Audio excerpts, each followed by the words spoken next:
Halo semuanya, ketemu lagi bersama aku Ida Pratista dan kedua narasumber cantik kita yaitu Kak Farah angkatan 2019 dan Kak Angel angkatan 2020. Karena kamu udah setia, aku nggak bakal PHP-in kamu kok. Aku bakal spill di sini bersama Kak Farah dan juga Kak Angel mengenai hot news yang sering kali dibingungin atau ditanyain sama para maba nih. So, yang pertama aku bakal tanya mengenai organisasi. Nah, aku mau tanya dulu ke Kak siapa ya? Mungkin dari Kak Farah dulu nih. Kak Farah dulu pernah ikut organisasi apa aja nih Kak? Aku pas dari maba ini dulu aku ngikut BEM sama ikut LSIM. LSIM kan itu yang tentang keilmiahan ya, dan juga di BEM aku ngikutnya yang staf Kementerian Sosial Masyarakat. Aduh, Kak Farah, bener-bener ya ternyata anak BEM dan juga anak LSIM guys. Eh, Selain kuliah dan organisasi nih Kak, ada kesibukan lain nggak Kak? Misal ikut lomba, ikut kepanitiaan, atau mungkin Kak Farah punya kegiatan di luar kuliah.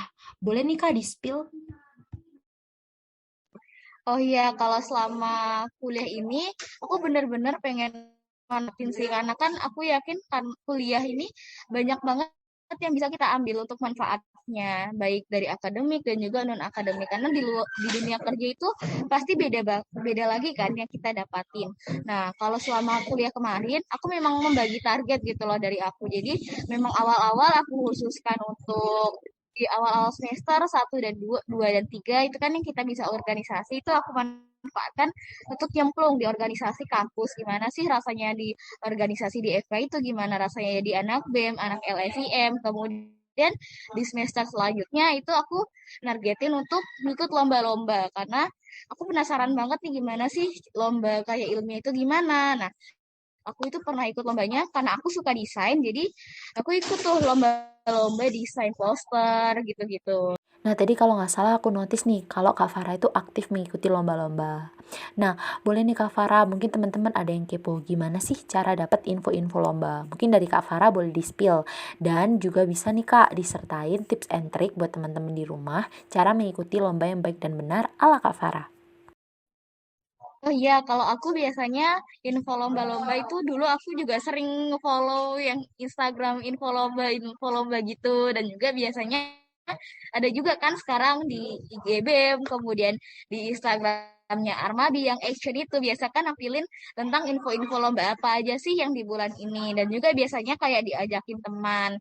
Nah, untuk tips triknya sih sebenarnya kita bisa belajar dari pengalaman. Nah, mungkin kalau bener-bener awal itu biasanya aku tanya dulu nih ke temanku, gimana sih teman atau mungkin kakak tingkat yang sudah pernah ikut lomba itu. Jadi kita bisa merangkum apa aja sih yang harus kita perlukan untuk mempersiapkan lomba itu. Kalau itu benar-benar kita belum pernah ya. Nah, kita bisa belajar dari pengalaman orang lain. Jadi kita bisa tanyain tuh untuk teman-teman yang udah pernah ikut lomba atau kakak kakak tingkat yang udah pernah ikut lomba, kita mintain sarannya gimana sih kalau dalam ikut lomba itu. Nah, kalau misalnya udah pernah ikut lomba, terus kalah atau menang, itu kita evaluasi. Oh, kalau kalah kita kurangnya di mana nih? Misalnya dalam presentasinya, oh kita kurang menguasai materinya, atau mungkin dalam materinya sendiri yang ada di poster atau ada di karya ilmiahnya, oh ini kita kurang mendalam nih, atau kita terlalu singkat nih untuk penjelasannya sehingga susah dipahami baik oleh juri ataupun masyarakat. Nah, kita bisa lihat juga kalau misalnya udah masuk ke tahap presentasi kayak gitu, kita bisa lihat, oh kayaknya aku kurang di sini deh presentasinya, karena teman-teman dari universitas lain presentasinya kayak gini gini gini. Nah, kita bisa perbaikin tuh yang kita kurang-kurangnya di yang lomba-lomba selanjutnya. Tuh guys, udah di-spill loh sama Kak Farah, gimana cara dapet info-info lomba serta tips and trick ala Kak Farah yang gak kalah keren tuh guys. Kalau Kak Farah waktu luring dulu cara atur waktunya gimana Kak? Spill dong. Kalau pas luring itu biasanya benar-benar kayak dilihat sih dari skala prioritasnya, mau yang mana dulu, yang mana yang mendesak dulu, yang mana yang penting dulu kayak gitu. Misalnya kita ada rapat nih malamnya, nah untuk sorenya itu free. Nah, kalau aku pulang ke kampus itu pasti aku ngantuk, aku capek, akhirnya aku tidur. Nah, kan aku tahu, wah habis ini aku rapat, aku nggak bisa belajar. Untuk itu biasanya kalau misalnya habis kampus, misalnya pulangnya jam 2 gitu kan, ada rapatnya malam. Nah, mungkin aku bisa tetap di kampus dulu, mungkin beli makan di kampus, beli minum, kemudian aku sempetin untuk belajar dulu. Nah, kalau udah, atau belajar atau mengerjakan tugas agar nggak ada yang terbengkalai kayak gitu. Nanti baru malamnya itu aku bisa rapat dan lain-lain. Atau sebaliknya kalau misalnya sorenya ada rapat, nanti pulangnya bisa di kos dulu, kita belajar dulu, baru kalau mau main-main atau ngobrol-ngobrol itu setelah selesai belajar atau setelah tugas-tugasnya selesai. Jadi apa lebih dibagi aja sih. Nah, karena biasanya kita bukan manusia yang super ya. Semua manusia ada kekurangan dan kelebihannya ya pasti adalah kalau kalian mentingin akademik dan juga organisasi hal-hal yang tertinggal itu ya kayak interaksi sama teman atau nongkrong-nongkrongnya nggak bisa mungkin baru bisa di akhir weekend atau mungkin cuma beberapa hari tertentu baru kita bisa jalan-jalan sama teman dan lain-lain karena waktu kita udah terbagi sama akademik dan organisasi. Nah, kalau kalian milih organisasi dan juga interaksi sama teman-teman kayak ngumpul-ngumpul dan lain-lain nongkrong-nongkrong yang terbengkalai akademiknya biasanya kayak gitu. Atau kalau kalian memang mau memfokuskan apa punya interaksi sosial yang baik dan juga apa sering liburan, nongkrong-nongkrong dan juga akademiknya baik, biasanya organisasinya biasa aja. Karena kan biasanya kita manusia itu bukan manusia sempurna ya. Kalau benar-benar bisa bagi waktu dengan baik, tidurnya cukup, apa interaksi sosialnya baik, kemudian organisasi akademiknya terjamin, itu tuh kayak cuma beberapa persen aja. Jadi memang kita perlu tahu apa yang kita prioritaskan saat ini dan apa yang memang harus kita tinggalkan untuk saat ini. Seperti itu sih. Nah, kalau dari Kak Farah sudah nih, aku sekarang mau tanya nih ke Kak Angel. Boleh dong Kak spill, Kakak pernah join di organisasi apa aja nih Kak? Oke, kalau dari aku tahun pertamanya itu join pengurus Armabi. Di Armabi aku sebagai staf Departemen Kora. Lalu selain itu aku juga join di Lakesma. Nah, kalau di tahun kedua ini aku fokus ke satu aja biar nggak keteteran. Jadi aku tetap lanjut di Lakesma kayak gitu. Kemudian nih Kak, selain kuliah dan organisasi, apakah ada kesibukan lain nggak Kak? Misal ikut lomba, ikut kepanitiaan, atau mungkin kegiatan di luar kuliah Kak? Boleh di-spill dong Kak Angel? Kalau aku lebih ke kepanitiaan ya, kalau misalnya akhir-akhir ini dan dari awal juga aku lebih disibukkan sama kepanitiaan. Kalau lomba sih ada mungkin yang internal FK kayak Dekan Cup kayak gitu. Nah, kalau misalnya kepanitiaan ini aku lebih banyak kepanitiaan dan itu aku ambil cukup banyak sih, tapi nggak sebanyak Kak Farah ya. Cukup banyak tapi nggak sebanyak Kak Farah, itu sekitar 4 atau 5 di waktu tahun-tahun awal aku kayak gitu. Waduh guys, Kak Angel juga nggak kalah produktif nih guys. Boleh ditiru kedua narasumber kita yang hebat-hebat ini. Oh iya Kak Angel, tadi kalau nggak salah dengar bahwa Kak Angel itu lebih ke kepanitiaannya. Mungkin boleh nih Kak di-spill gimana sih cara kita gabung ke suatu kepanitiaan dan juga tips and trick ala Kak Angel dalam mengikuti kepanitiaan itu sendiri Kak. Yuk Kak, boleh dong di-spill. Oke, kalau dari aku, cara join kepanitiaan itu sebenarnya banyak, guys. Jadi, seperti yang aku bilang, pasti tiap proker itu bakal nyebar jarkom dan sesuai targetnya. Misalnya, organisasi A itu dia mau bikin proker ini dan panitianya dia butuh dari internal organisasi tersebut. Nah itulah pentingnya dan gunanya kita ikut organisasi. Jadi kita bisa join jadi panitia dalam proker organisasi tersebut dan kita juga dapat benefit-benefit lain dalam organisasi tersebut kayak gitu.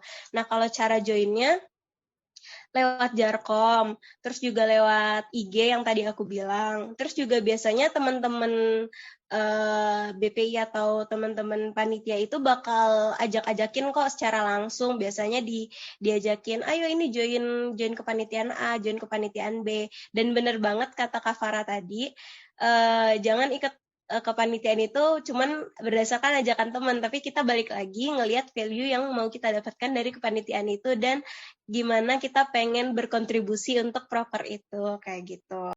Tuh guys, udah di-spill sama Kak Angel cara join kepanitiaan dan cara berkepanitiaan yang baik ala Kak Angel.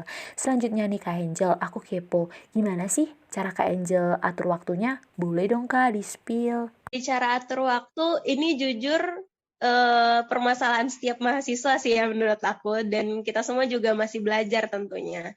Nah, kalau dari aku setuju banget sama Kak Farah tadi, sesuai sama skala prioritas, deadline, dan juga menurut aku yang paling penting itu cara kerjanya harus efektif. Misalnya kita dapat tugas nih, kita dapat satu tugas akademik, terus dapat juga tugas ospek, lalu dapat juga tugas kepanitiaan. Nah, untuk baginya, menurut aku itu perlukan skala prioritas. Jadi kerjain dulu satu-satu. Jadi jangan disambi, menurut aku kayak gitu. Karena kalau misalnya kita disambi, itu bakal pecah konsentrasinya dan juga tugasnya itu kerja selesainya setengah-setengah kayak gitu. Jadi nggak full. Dan menurut aku cara kerjanya ini perlu efektif dengan cara kita jauhin distraksi. Pokoknya kalau misalnya kita udah mulai kerja, itu singkirkan dulu aplikasi-aplikasi yang bisa membuat fokus kita buyar. Misalnya tutup dulu aplikasi TikTok-nya, IG-nya, atau sosmed-sosmed lain yang bisa bikin konsen kita buyar. Wah, bisa tuh guys dijadiin referensi buat atur waktu kita nantinya. Kayaknya aku udah kebanyakan tanya nih ya ke kakak-kakak cantik kita hari ini. Mungkin dari kakak-kakak boleh nih kak disemangatin teman-teman yang lagi dengerin podcast kita kali ini. Boleh dong dari Kak Farah dulu. Oke, untuk teman-teman semua 2021 atau mungkin 2022, jangan takut untuk melaksanakan kuliah luring yang akan dilaksanakan di semester depan ini karena banyak banget potensi-potensi, manfaat, dan juga pengalaman yang akan kita dapatkan di perkuliahan ini. Dan juga jangan lupa juga untuk dimanfaatkan sebaik mungkin karena dunia perkuliahan ini juga tentunya akan berbeda di dunia pekerjaan nanti. Jadi bisa dimaksimalin untuk perkuliahannya dan juga jangan sampai banyak hal yang dikorbankan kayak jangan sampai mengorbankan akademik. Jadi walaupun kalian sudah mulai aktif organisasi dan lain-lain, jangan lupa untuk dipertahankan untuk akademiknya karena itu penting juga untuk kita. Pokoknya semangat, jangan takut. Tuh guys, udah disemangatin Kak Farah. Masa masih takut sih? Semangat gak sih? Biarkan lebih semangat lagi, boleh nih dari Kak Angel. Yuk Kak, mohon disemangati teman-teman yang mendengarkan. Kepada Kak Angel, dipersilahkan. Oke, thank you. Pesan aku buat teman-teman angkatan 21 atau 22 yang bentar lagi hybrid, yang bentar lagi ke kampus, percaya deh, beneran hybrid itu seru banget. Jangan takut buat hybrid. Dan kunci dari aku, itu percaya diri aja, nggak usah malu-malu untuk nanya atau interaksi. Terus manfaatin juga waktunya sebaik-baik mungkin, karena waktu kuliah ini tergolong singkat loh guys. Kita tanpa kita sadarin, bentar lagi kita udah mau lulus. Angkatan aku yang perasaan kemarin baru masuk aja, ini kok rasanya kok tahun depan udah bakal skripsian aja ya. Pokoknya bener-bener manfaatin waktunya dengan baik, terus manfaatin semua fasilitas dan juga pokoknya semua fasilitas yang disediakan, baik itu fasilitas untuk berorganisasi, fasilitas untuk belajar, pokoknya manfaatin dengan baik. Dan tetap semangat, jangan dibawa stres, pokoknya enjoy aja. Semangat semuanya! Terima kasih Kak Angel dan Kak Farah. Gimana nih guys, kalian udah puas belum nih sama podcast kali ini? Semoga podcast ini bisa menjadi bekal buat kita nanti hybrid dan luring ya.